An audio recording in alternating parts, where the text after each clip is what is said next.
In today's video, I'm going to show you guys how I create my YouTube thumbnails with Canva.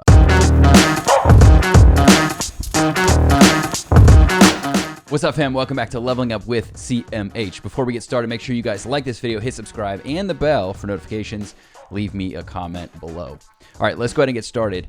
I have really gone through a long process with learning how to create YouTube thumbnails. Now, one of the complexities for me that makes it way more challenging is that I have guests, right? So I do interviews for my podcast that I upload on YouTube, and it just makes it a little bit challenging because you have an image that you don't really control, meaning your guest image that they're sending you, they might even have a high-res image, right? Like sometimes I found better images on Google than what they actually have sent me. So that created a lot of complexities. Maybe they cut the top of their head off, maybe the shoulder's missing.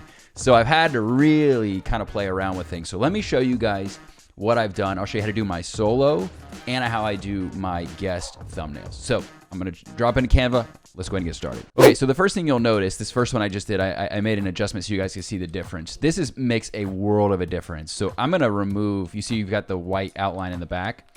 I'm gonna show you guys how to do that because that glow feature I think looks amazing on Mike Robbins, right? So I'm gonna show you guys how to do that.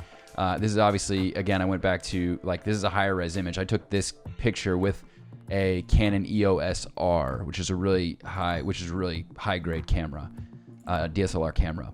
They sent me one that I didn't like. So this is the best one I could find on Google, but you can see the difference, right? Like it's not the same quality, right? So if we back out here, you can't tell as much, but you still can tell. But I think that glow feature looks amazing. I'm gonna show you guys how to do that too. So the first thing you wanna do, obviously, if it's a guest setup, is figure out what your template's gonna look like. So one of the things that I did is I used to have just a black background. And what you'll see is I added, let me remove some of this stuff so I can show you guys. See, it was just brick. So I picked photos and I went to brick and I just picked like a brick wall just for a backdrop, right? Just something that made it like aesthetically more pleasing, because if I show you guys what it looks like if I just do the black, you'll see what I'm talking about. It just adds that, like, it looks okay. It just looks kind of basic. You know what I mean? So for me, what I like to do is add some kind of aesthetic that I can control. The reason being is that I want consistency. I think you really want to strive for consistency with your thumbnails, right? So for me, if I have to, let's go look for Mike. All this free advertisement given Mike here. So if you find an image, one of the things you'll find is like, okay, sure, this might work, but I've never used this kind of a backdrop for my thumbnails. So your thumbnails will just look very inconsistent. And then some of the other things you might find is maybe he's got a lot of vertical pictures, but not horizontal pictures. So it really will limit your scope, or maybe an image like this where like you can't even really use that, right? So what I like to do is find the highest resolution image that I can find. It ended up being probably this one, I believe. No, which one did I use? This one. One of these. This one. There you go. This one. Right? So now what I can do is pull this in. And let's go ahead and go through that process so you can see what it looks like. This is the one that I use. So we're going to pull this up. And what you'll do to remove the backgrounds is go to Effects, remove the background. And by the way, if sometimes it doesn't do very well if there's not a flat static background behind it. This one did okay. So let's remove this so we can do the process over again. So delete the group. Now, if you want that awesome, like, you know, the glowing background behind him, which I think adds a whole other dynamic that I think is really cool, what you'll do is, the fastest way that I've realized to do it is to just duplicate the image and then put it right on top of the other one first, okay? Then you'll want to go to Effects and change it to this duotone option. Doesn't matter which one. If you want to do a white one, you can change the colors, right? It's not going to matter. So now he looks all crazy in purple, right? Looks like he went to Willy Wonka's Chocolate Factory. So you'll click on it again, and then you're going to pick your color code, which the one I use is just white. So you'll see, boom, there it is, right? He's now officially Casper the Ghost. So we're going to drop this behind. And then what you'll do is you're going to stretch it to make it a little bit bigger than what it was before, right? So you'll see, it doesn't look that even. I don't really like how that looks compared to this. This looks awesome. This looks like I just learned Photoshop last week, or maybe I'm still learning Photoshop. Like you'll see, like mine here, it doesn't look as good either. It doesn't look as solid and crisp as just that glowing feature, right? So what you'll do then is you are going to, let's go back so we can edit this a little bit. you'll go to adjust, and then blur is the feature you want to add, right? So I usually use a 25, gives it a nice glow. And then you'll go back and then boom, there it is. Like, look how much better that looks than that janky looking thing we had before. So what I do then is I'll group it. Like, once I'm satisfied with how this thing looks, I'm gonna group it, because when you drag it, sometimes it gets a little wonky, you might lose it, and then you gotta go back and do it over again. So this, you know, I might actually make this a little bit smaller. I kind of like how this one's a little bit, like, it kind of looks like he's emanating from the screen. The blur's a little too intense. So you could always ungroup it, go back, and then make it a little bit smaller if you like, and then drop it over, come back. So anyways, bottom line is you can play around with it. I think that looks pretty good, actually. And then what you'll do is you just hover over, hit group again, and then you can adjust both together. So that's pretty solid right there, right? It's pretty good. Now, what I like to do then is, you know, pick a font that really pops on YouTube, and you could actually go to, I would research other people's fonts and see. One of the things that I like is something that just really stands out. I've seen I like clean aesthetics. So for me, I like Barlow Black is the one that I like to use, but you can play around with the size of this and this and that. I like to not make it really, really crowded and busy, but I like to have it to where, if you think about on YouTube, you're gonna have your timestamp here, right? So I try not to put like my logo down here. And I want the font to where they're gonna see it. That teases the video to some degree, right? So some of these maybe are better than others. But usually we'll have an add text section here that my editor can pull from, and he can use whatever it is that he wants. Top right, we have different shows that we offer, so we put our logo up here. You'll see you can just add that pretty simply, and then put this down here. Now, I wanted to show you guys how I do my solos. This is one that I just shot. Again, one of the bigger things that I'd recommend you do with your YouTube thumbnails is you want a high quality image, right? So if it's taken with a smartphone, it's just not going to pop the same. This one actually isn't as great as some of my others on my face, because the camera was focusing on my hands, because I was doing some little jig here. I don't even know what I was doing.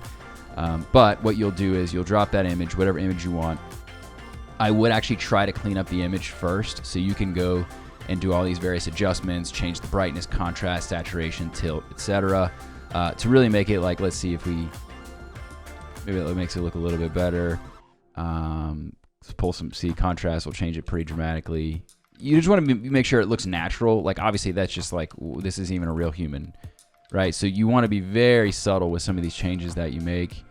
But sometimes they actually, you know, kind of make you pop a little bit. If maybe you want a quick tan or something. Maybe your image did come out a little blurry, so you want to make it, you know, a little bit sharper.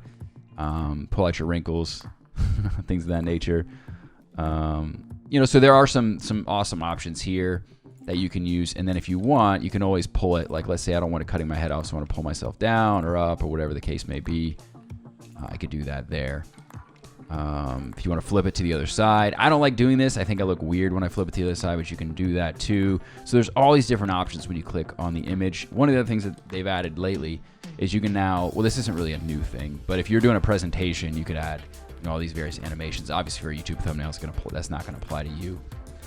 One of the next things I like to do is create something if I'm not going to have just text. Like this one I thought was pretty cool because it's showing you like what I'm going to talk about in this video. I'm talking about one-click upsells. So it makes a lot of sense for me to kind of show you like something that's like, wow, it really grabs your attention.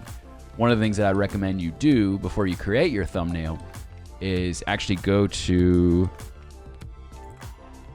let's go to one-click upsells and look at everybody else's. So look at the ones that are performing well. And then what you can do with that is you can actually find out, okay, what's the you know, the ones that are doing well, what are they doing that's so well, right? So this one might be similar to mine where he's kind of like shocked they made this money. One thing that might have been a better strategy for me for this one is actually including like some kind of monetary value, right? It seems like that's really performing well. You also want to look at the date, right? So look at your opportunities. So this had 15,000 subscribers and 4.1 thousand views on it. But if you had a video that was created like 3 years ago and there's the top video, it's a slam dunk, right? And I've talked about this in other videos to like know what this is. This is vidIQ. But I like to analyze the other thumbnails too. So I kind of know what's performing. Is it, you know, because it might not be something that I don't want to put my face on if a static image like this is actually working better that doesn't have a face on it, right? So you want to analyze it and make sure, okay, what's going to make mine pop? right? And I felt like this with the explosion going on and stuff like that with the click button, I think it'll grab people's attention, right? And with a nice little catchy headline, I think it'll do well. I've also done stuff like this where I kind of show, I grab a whiteboard and I just build out this on top. So these are just elements that you can pull. These are just line elements. So I just went to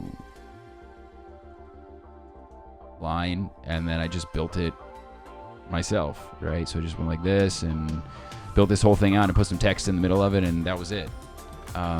So again, same thing here, right? Sometimes I like to leave them sometimes I just leave them empty. I leave them blank, where it's just microphone and that's it, right? Because I feel like that's all necessary. And then sometimes with some product shots, I'll take a really slick image. Let me see if I can find it for you guys. I do a lot of these, obviously. But I'll take like a really, really sharp looking image. Yeah, this is a good example. So I take a good image of a book, and it's just the book because I'm talking about that book. There was a microphone one I did. This is the Muse S. So there's a variety of different ways you can go about doing it. I would just, again, build it based on what you're actually seeing happen, on YouTube, on the platform itself. Let me see if I can find the one that I really liked with the microphone, a really crispy image that I felt like was just awesome. It was a microphone one.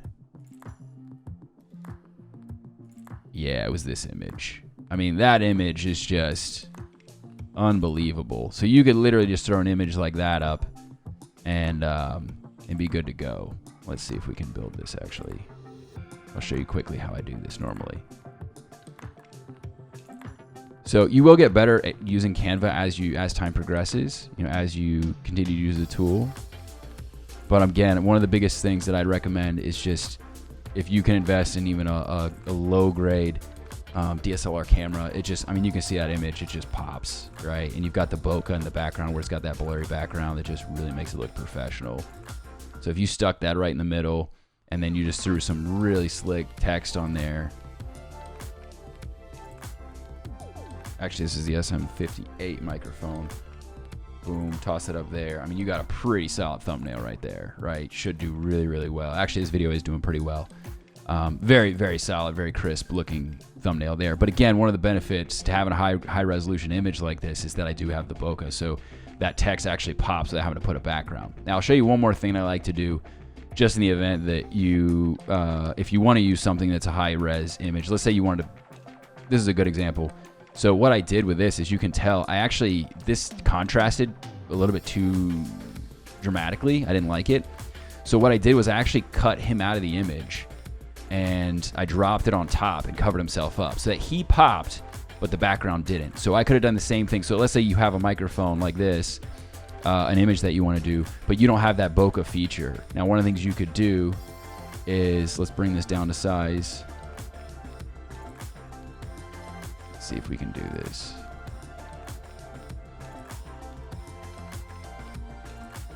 All right, so we're gonna remove the background.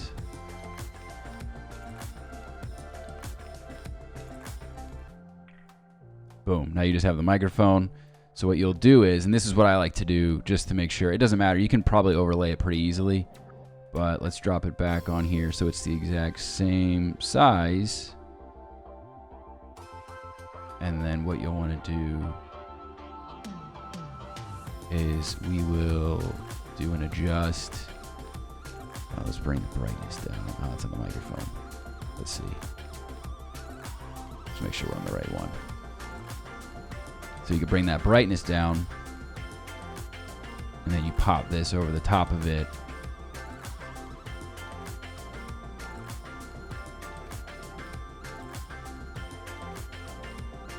See, so you kind of created that bokeh effect, kind of still made the microphone pop, even though it doesn't have that same bokeh effect, maybe with a different resolution on your image, or if you had a camera that doesn't have that feature.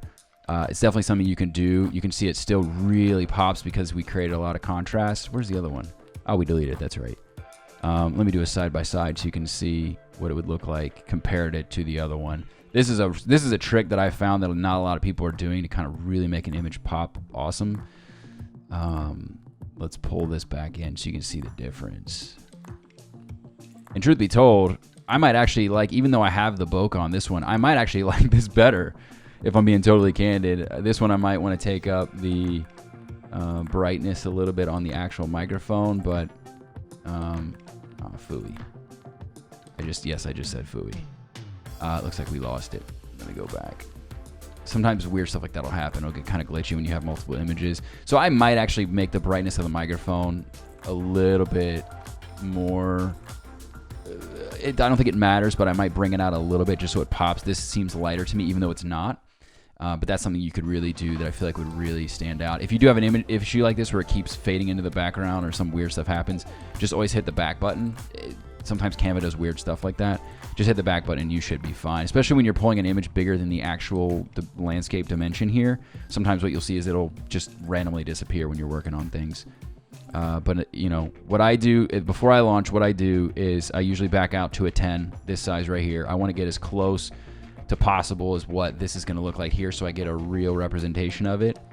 And that's the furthest out that I can get to I can really kind of see what it's going to look like from afar, right? So I think you'd be good with either one of these images. But sometimes people, they don't know, like they'll just want to darken an image and they darken the whole thing, but you really can pull out whatever it is you want with this remove feature. It's just really, really cool. So again, let's just recap.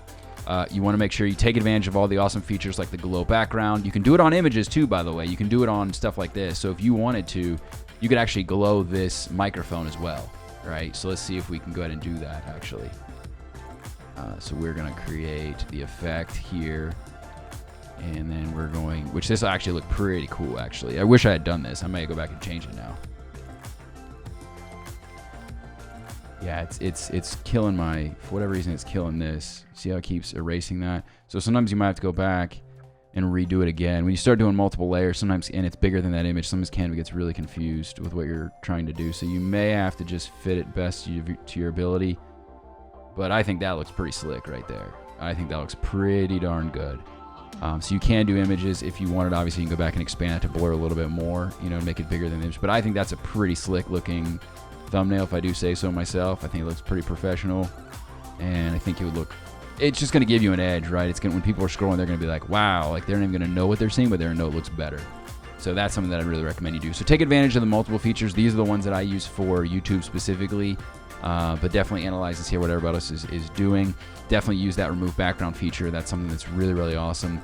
And always play around with the layout, right? Where the timestamp's going to be, include your branding, stuff like that. I have different type shows that I do, so you'll see EHTV clips versus Entrepreneur TV, stuff like that. So anyways, play around with it, get high resolution images, utilize the features that they have available. I think you guys will do well. I think even with just the basic tools I just showed you, I think you guys will absolutely just crush it with your Canva game.